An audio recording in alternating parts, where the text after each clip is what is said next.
This is Notes in the Margin, a podcast for people who are super excited about writing their nonfiction book, but perhaps, just perhaps, aren't quite doing it. If you always feel called to tile the bathroom or clean the toilet instead of writing your book, you are in the right place. Your host, Vicky Quinn Fraser, has been there, done that, and has literally written the book about it. Join Vicky and her husband Joe as they make notes in the margin about creativity, writing techniques, publishing, and general shenanigans, and get tips and tricks to help you write your book.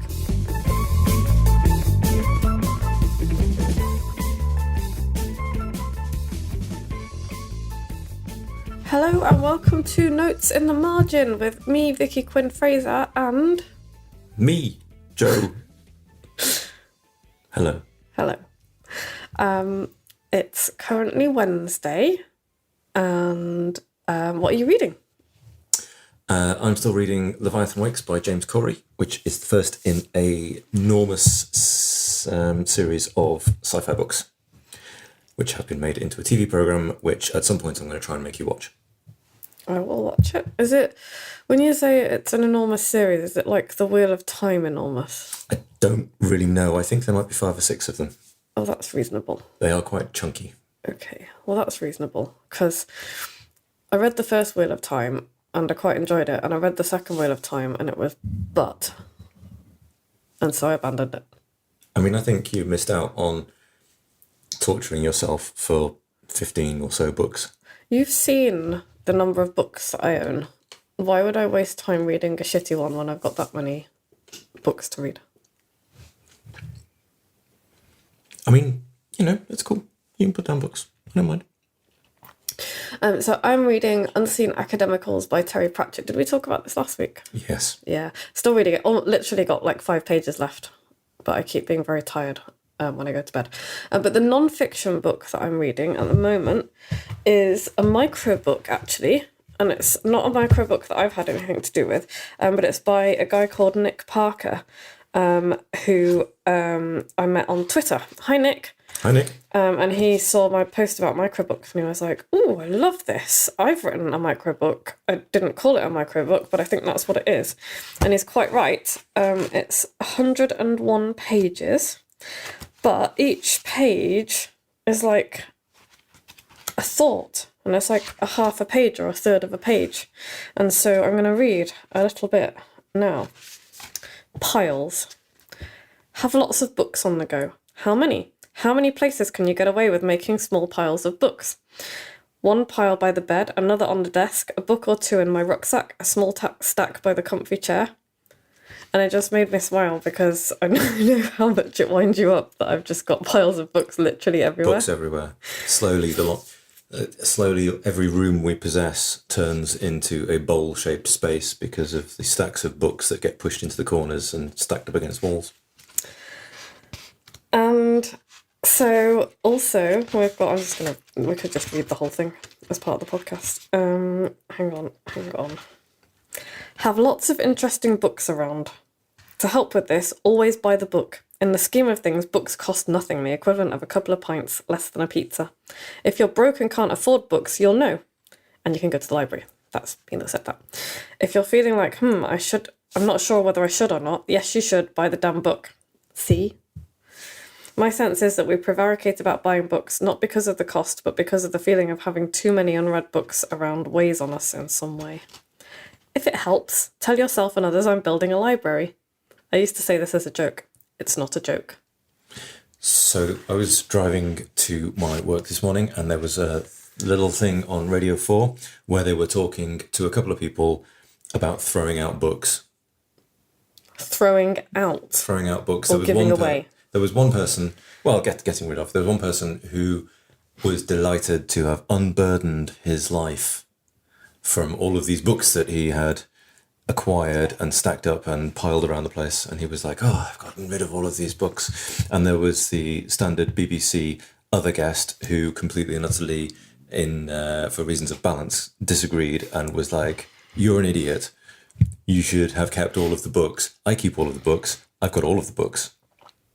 I like the books." And it was an interesting discussion. I think there's room for both of those people in the world, and I don't think. Yeah, I'm not sure. I think the only in the idiot same is. house, though? I think the only idiot is the one who called the other one an idiot. Oh, did he? She didn't say idiot, but she was fairly uncomprehending of the whole concept of getting rid of books. I do get rid of books.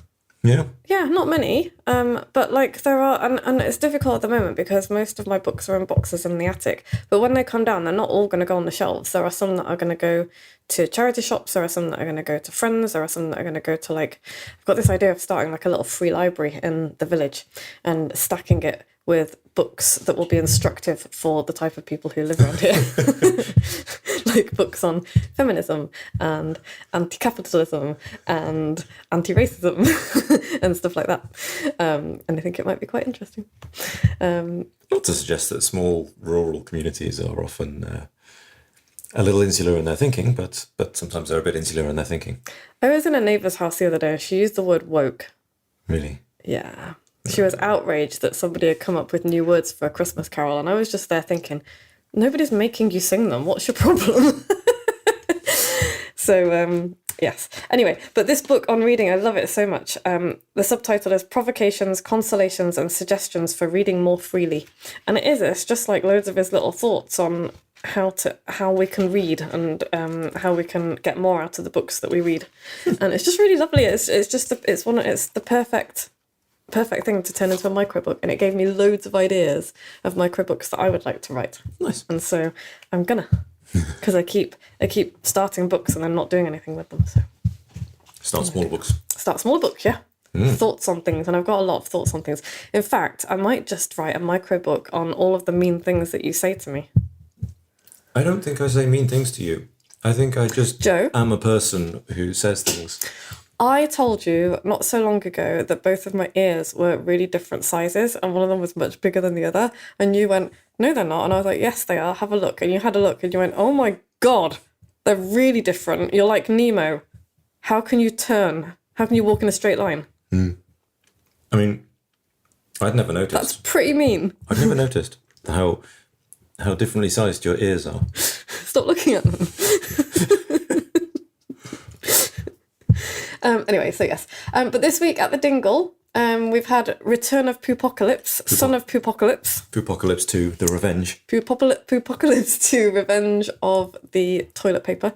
It's not as disgusting as it sounds. Not for me, anyway. Well, not for Vicky it wasn't, no, because she did absolutely bugger all with it. I very carefully did not flush toilets as much as I would have liked to. It was 150% my problem. You could have got me involved. You did not ask me to. If you had asked me to, I would have complained and then I would have helped. In my defence. So, yes, we have a complicated process of sewerage that we have to manage ourselves. And one of the fundamental pieces of that is a pump, which ceased working. And we don't know why. It just started tripping the entire house the other day because I texted Joe something along the lines of, for fuck's sake, this fucking house, it keeps fucking tripping, for fuck's sake. And a bit of investigation discovered that it was, in fact, the poo pump that was causing the tripping. I did a bit of investigation, could not find what was going on. You did a bit of investigation, eventually found what was going on. And we thought it was the socket that was full of water because that would be the obvious culprit. Yeah, the socket that the poo pump's plugged into was, in fact... Actually, it was full of ice when we found it. Full of ice water. And I thought, well, that'll cause it to trip.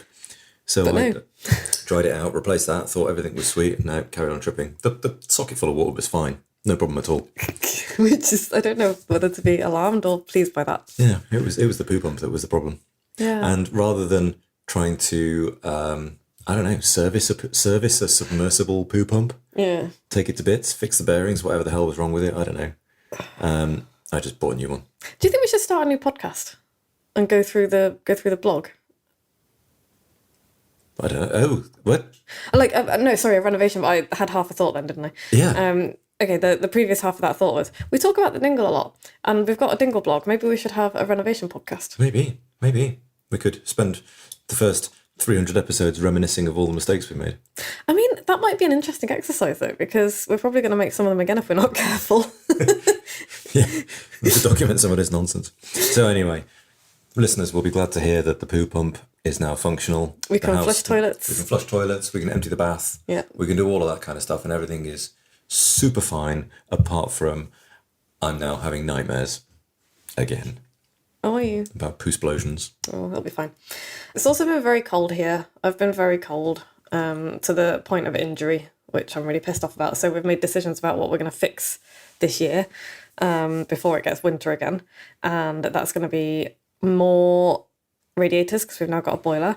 And it's also, we need to sort out the inside-outside room somehow, because that room is bullshit. I don't mind that room being bullshit, but I think the problem is we leave the door open because the cats. So I think fitting a couple of cat flaps and closing the damn doors is step one. We've tried to teach them to use cat flaps before, though, and they've refused. And they're like 14 now. I think it's going to have to be. I don't think they're going to learn. We'll give it a go. But also, we bought half of some new doors. Did we? In June. June. Yeah, in June last year. I paid a deposit on some new doors for the living room. Because the living room doors are mostly glass and they don't really shut, and when there's a strong breeze they blow open. Yeah. And they just keep no warmth in at all, and they're horrible. So we were like, I was just like, right, I'm just going to order some new doors. So I did, yeah. And the guy who makes our windows is going to make matching doors. I'll post a picture when we've got them. Anyway, promptly forgot about them. Every now and then we were like, oh, what's happening with those doors? This morning he texted me and said, oh, you ready for those doors? I'd like to get them done ASAP. And I'm like, dude, the last time I heard from you was when I paid you a lot of money in June last year. You don't get to say I'm in a hurry. But yeah, anyway, the upshot is I think we're going to have new doors in the living room in the next couple of months. He's going to do it. He's going to actually do it. Ken's going to come around and have a look to fit a door frame. And as soon as we've got the measurements for the door frame, he's going to make the doors. Oh, okay. Yeah. Cool. Yeah, I'm excited. By that time, we might have finished the bathroom. Took a flipping while. Yeah, but I was like, oh, if I can put it off for another couple of months, because we've just had to buy a boiler for the flat. So yeah. Anyway, shall we get on with the podcast? I don't know. Should we? Yeah. Where are we at? What are we talking about? I mean, we could just turn this into the renovation podcast. We're 11 minutes in. Okay, this is going to be a quick one because it is 7 things that I wish I knew 11 years ago about writing non-fiction books. Okay. So back when I started. Thing number 1, that traditional publishing is not the be-all and end-all. Traditional publishing is not the be-all and end-all. Yes. Okay. I slurred that together a little You bit. did kind of. Yeah. I'm cold. Tired. Because I think we kind of think we've made it when we get a publishing deal, like from one of the big 5, the big 4 these days. And people are still really super snobby about indie publishing and self-publishing. That's nonsense. It's Shut up. basically it's nonsense and you should shut up. But having said that, don't get me wrong, because if Penguin knocked on my door, then, you know, I would be like... would say, thank you very much. Yes, let's do it. Yeah, absolutely I would. But we need to ditch the snobbery about self-publishing, because for a start, a lot of self-publishers that I know are making a lot more money than a lot of the people who have traditionally published books. And not just that, because that's not the only measure of success, but like to make that much money self-publishing, you have to sell a lot of books, which means that a lot of people are reading them and love them. And maybe those books are not necessarily the thing that are making you money, perhaps. Maybe the book is part of your business or your marketing or your whatever. We will come back to that. Is that a different number? It is. Oh, okay. But yes, but yeah, we need to just basically ditch the snobbery about self-publishing, because many traditionally published books sell next to no copies. Like really, they sell hardly any, and some are really terrible. I've read some traditionally published books that have been frankly crap, and many self-published books sell thousands and millions of copies, and some of them are absolutely incredible. And so, you know, you don't need some father figure to pat you on the head and give you permission and say, yes, you may write this thing. It's like you can go and write your thing and publish it yourself, and someone somewhere will be grateful that you did so. And if you want it to be the best book you can possibly be, get help from a professional. There are plenty of us around. And if you want to write a MicroBook, then I can help you with that. Link in the show notes. But number 2. Change lives is more important than millions of book sales. Yes. Again, with the caveat, obviously I would love to sell millions of books and change lives. Selling millions of books might expose you to more lives in which to make changes. Yes. But I also know that my self-published books have changed plenty of lives because people get in touch with me and tell me so. That must feel nice. It really does. It makes me cry a lot every single time. And that is a really good measure of success for me. I'm working on selling more books. I'm working on getting more books out there. But for me, the lives that I change doing so is more important than getting on any kind of New York Times bestseller list or something. So, yes. Yeah. And I kind of, that's one of those things that, you know, you focus on the wrong stuff at the beginning. And this was like, oh, I want to be a writer, I want to be an author, I want to get a book deal, and I want to be a published author because then I'll be a proper writer. And, you know, I want to sell millions of books because then I'm a proper writer. And it's just so much nonsense. It's ego, and it's buying into lies that, you know, capitalism tells us, and it's just not true. Yeah. And as you have mentioned, Joe, number 3, it's not the book that'll make you the money. Not necessarily the book that'll make you the money. Doesn't have to be. And even with like people like J.K. Rowling, thinking about her because Harry Potter is like a massive franchise. That's not the books that have made her a bazillionaire. I mean, they got everything started. They got everything started, but she sold the film rights, the massive films that would have put like all the money in her pocket. There's Harry Potter world, there's merchandise, do you know what I mean? That licensing and the business on the back of it is what's really making her the money now. So yes, she's still making money from the book sales and all the rest of it, but actually that's not, I feel 100% confident in saying that is not the most important part of her business plan. Yeah. And you don't have to be selling the book, the film rights to your books to make money. No. In your business. No, exactly, because especially for nonfiction, a nonfiction book is such a great introduction to you and your skills and what you do. And, you know, pretty much I think with only a couple of exceptions, all of my best clients that I've worked with read my book first, then they came to work with me in some kind of one-on-one capacity. So they already know how you feel, they know how you act, they know your sort of process, they know what you're about, they know all kinds of things about you when they arrive. They know my values. They're not, you know, I'm not going to attract any like alt-right trolls to come and work with me. There's just no way. They wouldn't even be on my radar, which is brilliant because I don't want those people in my life. But yeah, I mean, and I'm going to attract people who, if they don't share all of the same values as me, they are good people and thinking people and people who will be like, this person can help me, and we don't have to agree on everything, to be kind of civil about it. You know, I've got some non-negotiables, which is basically treating people like human beings and all the rest of it. But yeah, it's like your book will bring in the kind of people that you want to work with, and you can build a whole business off the back of it. It's very, very cool. Nice. Yeah. What's number 4, Joe? Number 4, the rules are all made up. We can break them. Yeah. And this is kind of a little bit tied into the first couple of points, I guess. But the traditional publishing industry still kind of makes the rules about what books should be and what they look like and who they should be written by and why they should be written and how they're put together and how long the book is and, you know, what it can contain. And they know what works. You know, they've got their reasons for doing so. They know what works. They know the format that works. They know what sells. But that's from their business.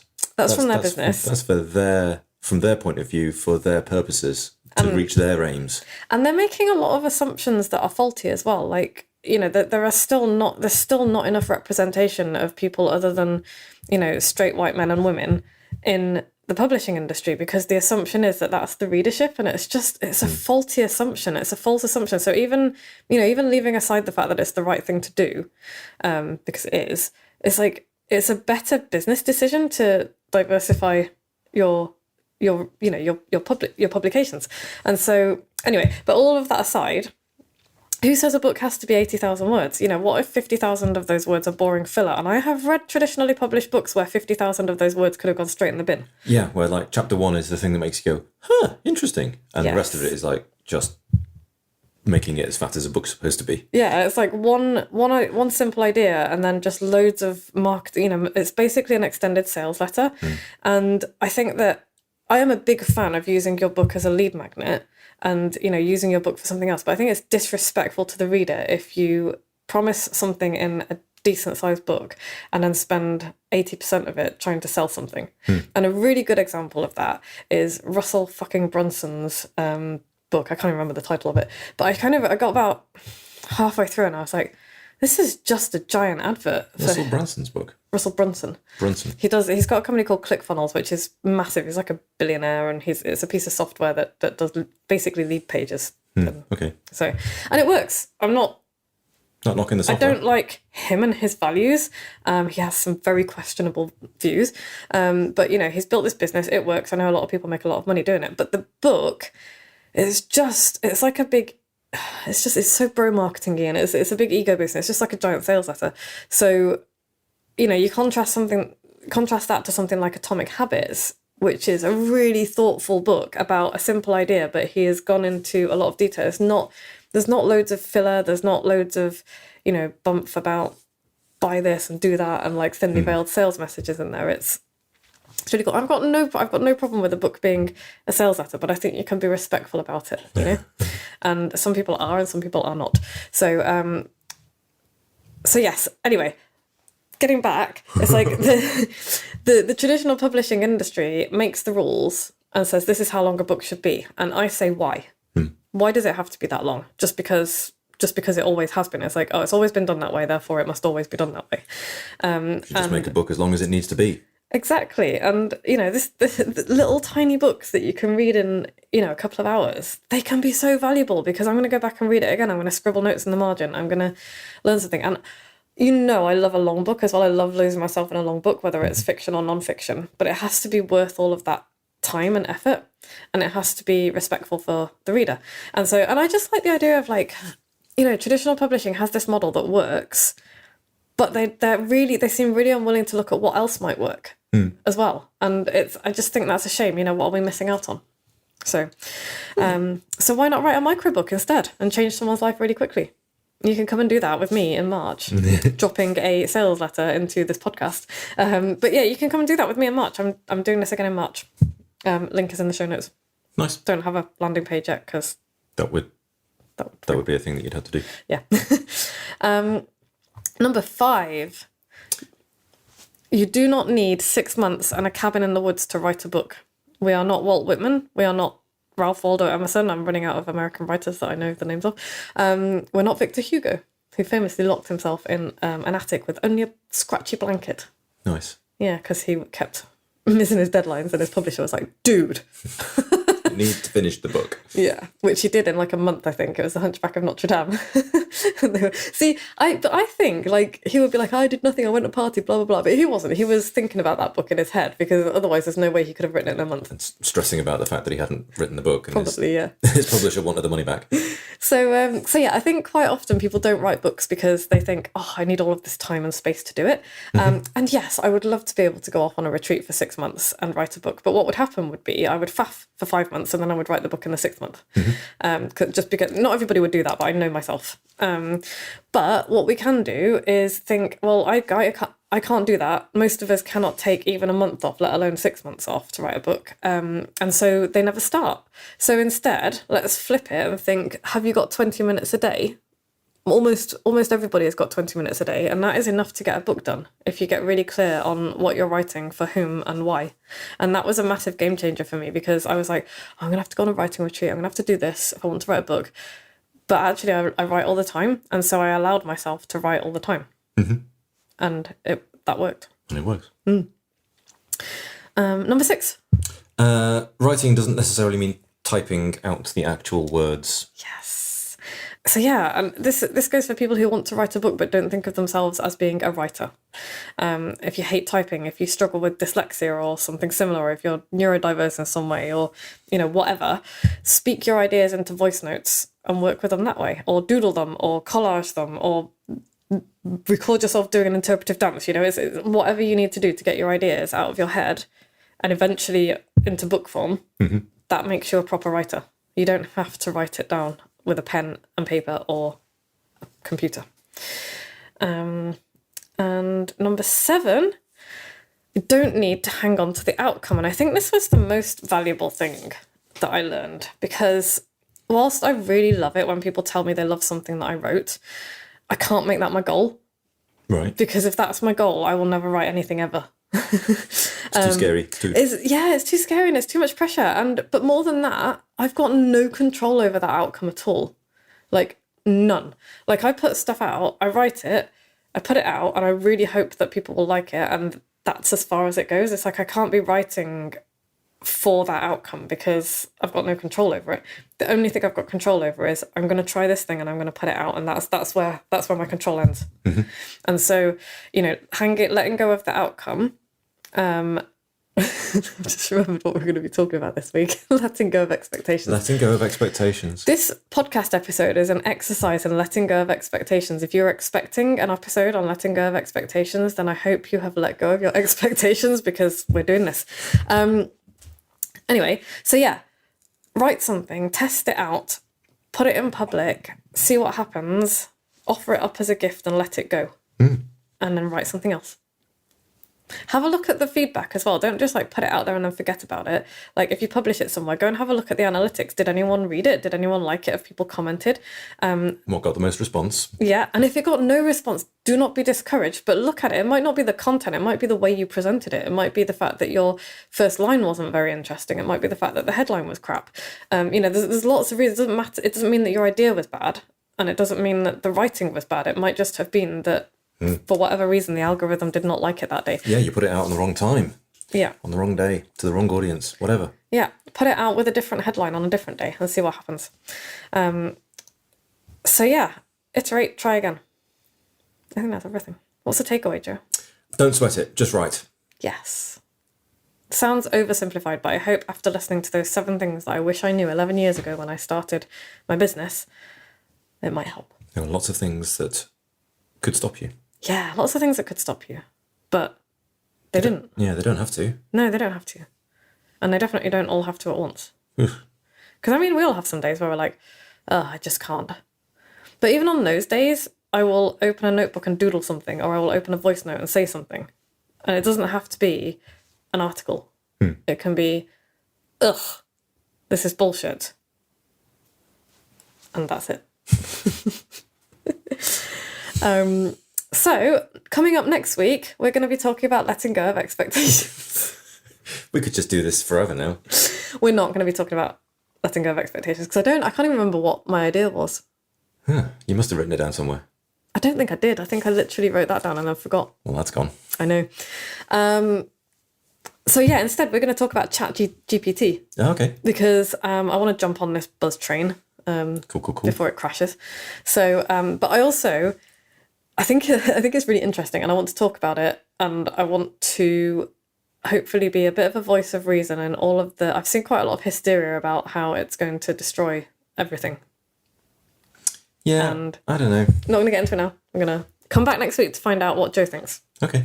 Because this will be an interesting one because I want to talk about it in terms of writing, and you're going to have really interesting things to say from a different point of view. And you probably know a lot more about it than I do as well because techie stuff. So I'm quite excited about that. Cool. Let's do that. Yeah. I think all that remains to say is if you would like to write a microbook, if you have listened to this and been like, hell yeah, I'm not going to let any of that stuff stop me from writing a book, come and write a microbook with me that breaks the rules in March. We're starting first week of March, putting together a brand new community software-y thing that is going to make the whole thing really cool. This is a bit of a word salad. I'm turning into Russell Brand. He's really good at making a word salad sound profound. It starts first week in March. For the third run. 2 runs have been great. 2 runs have been great. Second run is currently ongoing greatly. Yes. And everyone's loving it. I'm getting, I've had people be like, I'm loving this so much. Join us for the third. Yeah. So, link is in the show notes, or email me if you want more information, vicky@moxiebooks.co.uk. If you've listened to every episode, what do they do? Email us and we will send you a small gift. Yes. And if you have enjoyed this episode, what should they do? Write a review, 5 stars. Yeah. Share it. Send a link to your friends. Yeah, if you can get just one other person to listen to this podcast, that'd be great. If everybody who listened got one other person to listen, that would double my listenership. Well, not quite. Some of them probably know each other. Well, no, but if they got one new person. Oh, well, if they got one new person. Yeah. I can do maths. Yes. Well and yeah, just thank you to you for doing this podcast with me this evening. No worries. Thank you to Podfly for making this podcast sound grown up. And thank you to you, dear listener, for listening to this nonsense. We genuinely do really appreciate it. And we really, really appreciate reviews and ratings. So please go and review us and rate us. Please. Do I sound pathetic enough? That's really pathetic. Cool. Awesome. Okay. We'll be back next week. Bye. Bye. Thanks so much for listening. Check out the show notes at moxiebooks.co.uk/podcast for links to everything we've mentioned in this episode. Remember to subscribe to this podcast wherever you get your podcasts from. And if you'd like to hear more from Notes in the Margin, you can sign up to get regular emails from Vicky into your inbox at moxiebooks.co.uk/notes in the margin. We'll be back same time next week.